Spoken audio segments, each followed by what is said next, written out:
Hello everyone, Radhe Radhe, जय श्री कृष्णा। कैसे हैं आप सब?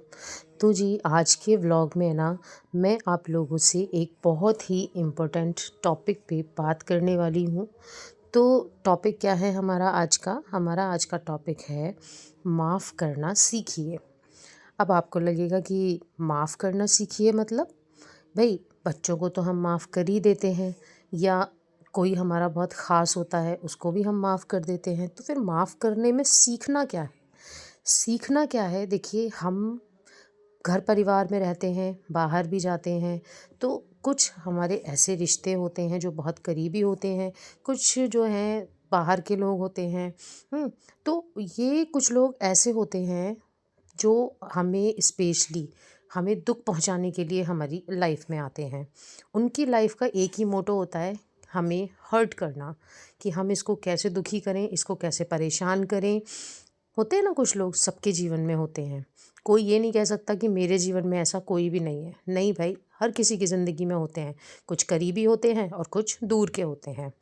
देखिए, जो दूर के हैं, जिनसे आपको बहुत ज़्यादा लेना देना नहीं है, उनको आप पलट के जवाब दे सकते हैं, ठीक है। लेकिन कुछ रिश्ते जो हमारे बहुत करीबी होते हैं, जिनके साथ हमें दिन रात रहना पड़ता है, वहाँ पर क्या करना है? वहाँ पर हमें माफ़ करना सीखना है।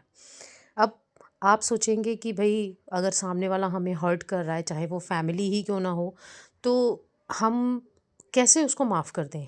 मतलब होता है ना, मन में जो है बिल्कुल ऐसे ज्वार सा उठता है कि है ना, सामने वाले को मुँह तोड़ जवाब दे दें, जिससे कि है ना वो नेक्स्ट टाइम ऐसी गलती करने से 10 बार सोचे। नहीं, आपको ऐसा नहीं करना है ना? आपको माफ़ करना सीखना है। माफ़ आपको उसके लिए नहीं करना है कि भई हम जो है उसे माफ़ कर रहे हैं। माफ़ आपको अपने लिए करना है, अपनी मेंटल पीस के लिए करना है। क्योंकि जब आप माफ़ कर देंगे तो आप आगे बढ़ जाएँगे। अब देखिए, माफ़ करने का मतलब ये बिल्कुल भी नहीं है कि आप जो है ना सामने वाले को दोबारा से आपको हर्ट करने का लाइसेंस दे दें। नहीं, ऐसा नहीं है। माफ़ करने का मतलब ये है कि आपको अब उसकी किसी भी बात से कोई फ़र्क नहीं पड़ता है। ये देखो, प्रैक्टिस होती है ना, वो हर चीज़ करवा देती है।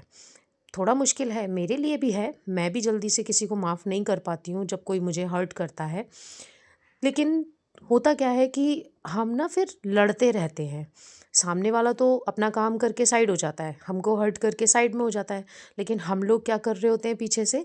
उसके बारे में सोच रहे होते हैं, उसके बारे में जो है गलत-गलत बातें बोल रहे होते हैं। तो जो बातें हम सामने नहीं बोल सकते, वो बातें पीछे बोलने से क्या ही फ़ायदा? इन सब से हमारी ही मेंटल पीस जो है ना वो ख़त्म होती है, सामने वाले का कुछ भी नहीं बिगड़ता है। तो इसलिए ना, हमें अपनी मेंटल पीस के लिए सामने वाले को माफ़ करना आना चाहिए।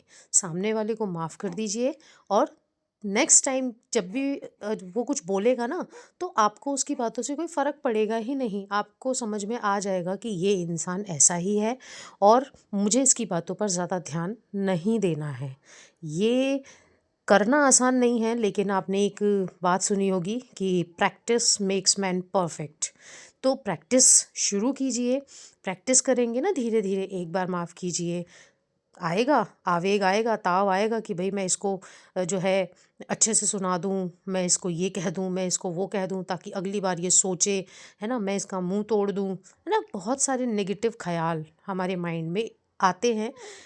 ये इस ख्याल कब आते हैं? जब हम सामने वाले को उसके सामने कुछ नहीं कह पाते। तो ज़रूरी नहीं है कि हर किसी को पलट के जवाब दिया जाए। ज़रूरी नहीं है कि सामने वाला जिस लेवल तक गिर रहा है, आपको उस लेवल तक गिर के ही जाना है। नहीं, पता है, बहुत सारी प्रॉब्लम्स का सॉल्यूशन ना हमारी चुप्पी भी होती है। कुछ चीज़ों के जवाब हमारी चुप्पी होती है। जब हम एकदम चुप हो जाते हैं ना, तो सामने वाले को अपनी अ, इम्पोर्टेंस ख़त्म होती लगती है। उसको ऐसा लगता है कि यार, मैंने मतलब जो इसको गुस्सा दिलाने के लिए या इसको परेशान करने के लिए मैंने इसको ऐसी बातें बोली, लेकिन इसको फ़र्क ही नहीं पड़ रहा। अब ऐसा करने से आपका दिल नहीं जलेगा। अब दिल किसका जल रहा है? अब सामने वाले का दिल जल रहा है। क्योंकि उसे ये लगेगा कि ओह माय गॉड! मेरा तो टारगेट ही, मतलब इसने बिल्कुल चेंज कर दिया। मेरा टारगेट तो इसको हर्ट करना था, बट ये तो हर्ट हो ही नहीं रहा है। इसको तो कोई फ़र्क ही नहीं पड़ रहा है। तो अब उसके लिए परेशानी खड़ी हो जाएगी। अब वो ज़्यादा टेंशन में आ जाएगा बजाय आपके। उसका मेंटल पीस ख़त्म हो जाएगा, आपका मेंटल पीस ख़त्म नहीं होगा। तो इसीलिए कहते हैं कि माफ़ करना सीखिए। माफ़ करने से जो है देखो भगवान भी खुश रहते हैं, क्योंकि भगवान भी देखो हम भगवान से भी तो कहते हैं ना, अब बड़ी से बड़ी गलती करके भी हम यही कहते हैं कि प्लीज़ भगवान जी इस बार माफ़ कर दो, इस बार माफ़ कर दो। तो हम सामने वाले की छोटी-छोटी गलतियों को, छोटी-छोटी बातों को माफ़ तो कर ही सकते हैं ना। और फिर से कह रही हूँ, उसके लिए नहीं, अपने लिए माफ़ कीजिए, अपनी मेंटल पीस के लिए माफ़ कीजिए। और जब आप माफ़ करना सीख जाएंगे ना, तो उससे क्या होगा देखो, जब हम किसी को माफ़ नहीं करते हैं ना, उसके बारे में बातें करते रहते हैं पीठ पीछे, उसके बारे में उल्टा बोलते रहते हैं और सिर्फ उसी के बारे में सोच रहे होते हैं। और पता है सिर्फ इतना नहीं है, हम फ़ोन करके अपने फ्रेंड्स में, अपने जो है जहाँ तक भी हम बता सकते हैं, एक ही बात का रिपीटेशन बार बार बार बार बार बार करते रहते हैं। और नोटिस कीजिएगा कि जितनी बार आप इन बातों का रिपीटेशन करते हैं ना, उतनी बार ही आपका माइंड और आपकी मेंटल पीस की बैंड बज रही होती है अच्छी वाली। क्योंकि बोलते बोलते गुस्सा आ ही जाता है ना कि यार देखो फलाने ने मेरे साथ ऐसा किया, मेरे साथ वैसा किया, मैं ऐसा करना चाहती थी, मैं वैसा करना चाहती थी, या मैं ऐसा कर दूंगी, मैं वैसा कर दूंगी। क्या फ़र्क पड़ रहा है यार? इन सब चीज़ों से सिर्फ़ और सिर्फ़ आपको फ़र्क पड़ रहा है और किसी को फ़र्क नहीं पड़ रहा है। और यकीन मानिए जिसको आप सुना रहे हैं ना, वो भी थोड़े दिनों में आपका फ़ोन उठाना बंद कर देंगे, आपसे बात करना बंद कर देंगे।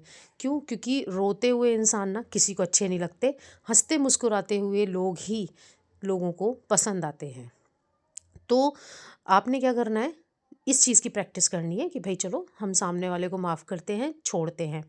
तो जो टाइम आपका इन चीज़ों में गया ना, कि भाई फल अगले की आप बुराई कर रहे हैं, 10 जगह उसकी चर्चा कर रहे हैं, 10 जगह उसकी बात कर रहे हैं, तो आपका जो टाइम इन चीज़ों में वेस्ट हुआ, अब आपने क्या करना है, जब आप माफ़ करना सीख जाएंगे ना, तो आपकी मेंटल पीस आपको मिल जाएगी। और जब आपकी मेंटल पीस मिलेगी आपको, कहते हैं शांत दिमाग में ना अच्छे विचार जल्दी आते हैं।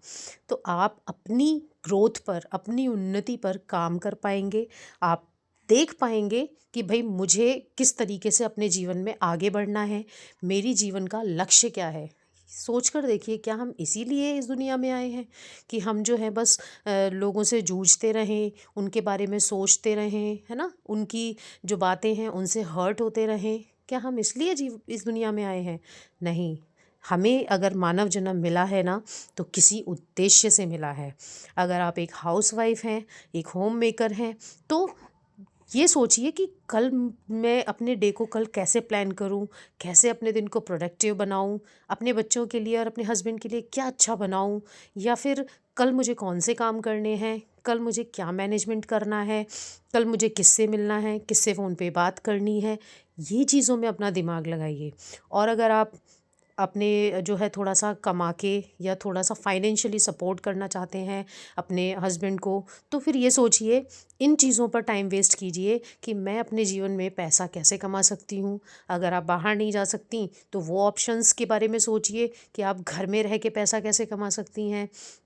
और अगर आप बाहर जाने में सक्षम हैं, तो ये सोचिए कि मैं बाहर जाऊंगी तो मैं कैसे चीज़ों को मैनेज करूंगी, है ना।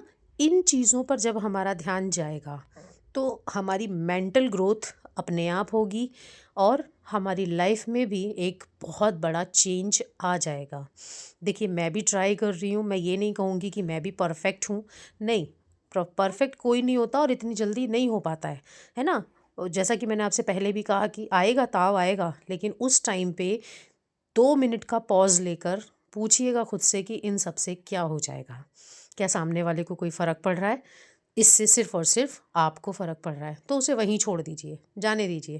बोले चलो कोई ना, छोड़ो, मुझे अब इन चीज़ों पे ध्यान नहीं देना है, मुझे अपने आप पे ध्यान देना है, अपने जीवन में आगे बढ़ने पे ध्यान देना है। मुझे इस चीज़ में ध्यान देना है कि मैं अपना और अपने परिवार का भविष्य किस तरीके से अच्छा बना सकती हूँ, उसमें क्या-क्या हेल्प कर सकती हूँ, क्या योगदान मेरा हो सकता है। इन चीज़ों के बारे में जब आप सोचेंगे ना, तो जो है आपको बहुत ही अच्छा लगेगा, बहुत ही हल्का फ़ील होगा आपको। क्योंकि इन चीज़ों के बारे में सोचने से है ना, हमें लगता है कि हाँ यार, हम हमारे बारे में कुछ सोच पा रहे हैं, हमारे बारे में हम जो है ध्यान दे पा रहे हैं। और यकीन मानिए, आपकी और आपके परिवार की जो परिवार का जो माहौल है ना, वो एकदम चेंज हो जाएगा, हैप्पी हैप्पी हो जाएगा। करके देखिएगा। कोशिश देखो, कोशिश करने वालों की कभी हार नहीं होती। मैंने तो बचपन से यही पढ़ा है। तो कोशिश कीजिएगा, आप भी कीजिए, मैं भी करती हूँ। और जब भी आपकी लाइफ में चेंज आ जाए तो एक छोटा सा प्यारा सा कमेंट करके मुझे ज़रूर बताइएगा कि आपकी लाइफ में इस प्रैक्टिस से क्या चेंज आया, और आया भी या नहीं। मैं भी आपको आने वाले व्लॉग्स में ज़रूर बताऊंगी कि मेरी लाइफ में इन चीज़ों से क्या चेंज आ रहा है या आने वाला है। आई होप आप लोगों को आज का ये व्लॉग अच्छा लगा होगा। मेरी बातें अच्छी लगी हों तो वीडियो को एक लाइक दे दीजिएगा, अपने फ्रेंड्स एंड फैमिली के साथ शेयर कर दीजिएगा, ताकि उनकी ज़िंदगी में भी थोड़ा सा सुधार हो सके, उन्हें भी थोड़ी सी मेंटल पीस मिल सके। और अगर अभी तक आपने मेरे चैनल को सब्सक्राइब नहीं किया है तो प्लीज़ जाने से पहले चैनल को सब्सक्राइब ज़रूर कीजिएगा, क्योंकि जब आप चैनल को सब्सक्राइब करेंगे तभी मेरी आने वाली वीडियोस के नोटिफिकेशन ना आप लोगों को आपकी मोबाइल स्क्रीन पर मिल जाएंगे, जिससे कि आप मुझसे कनेक्ट हो पाएंगे, मुझसे जुड़ पाएंगे। चलिए, मिलती हूँ आप लोगों से एक और इंटरेस्टिंग ब्लॉग में, एक और इंटरेस्टिंग टॉपिक के साथ में या वीडियो के साथ में, जो भी बना पाई। मिलूँगी आपसे जल्दी ही। तब तक के लिए राधे राधे, जय Shri Krishna, and be happy always, be positive always.